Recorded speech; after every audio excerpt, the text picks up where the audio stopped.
সদায় ফুৰ্তিত থকা চিকিৎসকগৰাকী আজি গ'লগৈ সকলোকে কন্দুৱাই। পুৱাৰ ভাগত সংঘটিত হোৱা এক ভয়ংকৰ পথ দুৰ্ঘটনাত থিতাতে ৩জন লোকৰ একেলগে মৃত্যু। ঘটনাস্থলীত হাহাকাৰ পৰিস্থিতি।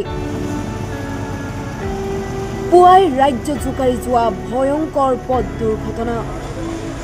মৰিগাঁৱৰ নেলিত সংঘটিত হয় এই দুৰ্ঘটনা। পুৱা প্ৰায় ৪ মান বজাত চিকিৎসক কণ্ঠেশ্বৰ বৰদলৈসহ আন 2জন ব্যক্তি মানৱ মহন্ত আৰু আছিক হুছেইন জাগিৰোডৰ পৰা নগাঁও অভিমুখে যাত্ৰা কৰিছিল। সেই সময়তে নিয়ন্ত্ৰণ হেৰুৱাই পথৰ কাষৰ ৰেলিঙত খুন্দা মাৰে বুলি জানিব পৰা গৈছে বাহনখনে। খুন্দাত নিমিষতে ছিন্ন ভিন্ন বাহনখন। লগে লগে মৃত্যুক আঁকোৱালি ল'বলগীয়া হয় 3জনকৈ লোকে। এই সমগ্ৰ ঘটনাক কেন্দ্ৰ কৰি সৃষ্টি হয় উত্তপ্ত পৰিস্থিতিৰ। ঘটনাস্থলীত আৰক্ষী উপস্থিত হৈ অব্যাহত ৰাখিছে উদ্ধাৰ অভিযান।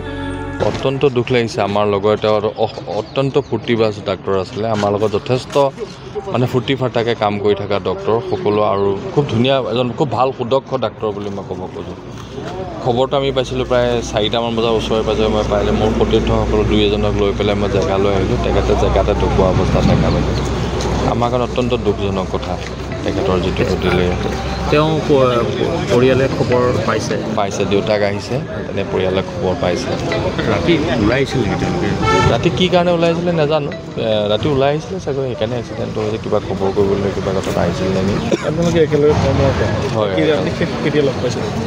কালি কিবা এটা কেছ সংক্ৰান্তত তাক ৰাতি মই ফোন কৰিছিলোঁ, 6টামান বজাত ফোন কৰিছিলোঁ, কিবা কেছ এটা সংক্ৰান্তত।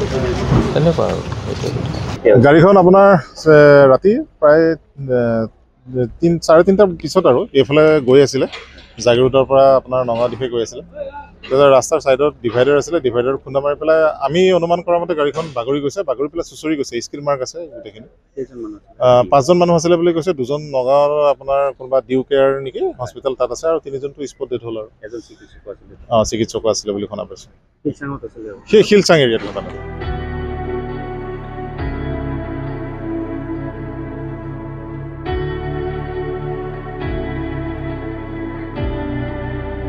Bureau report, time 8।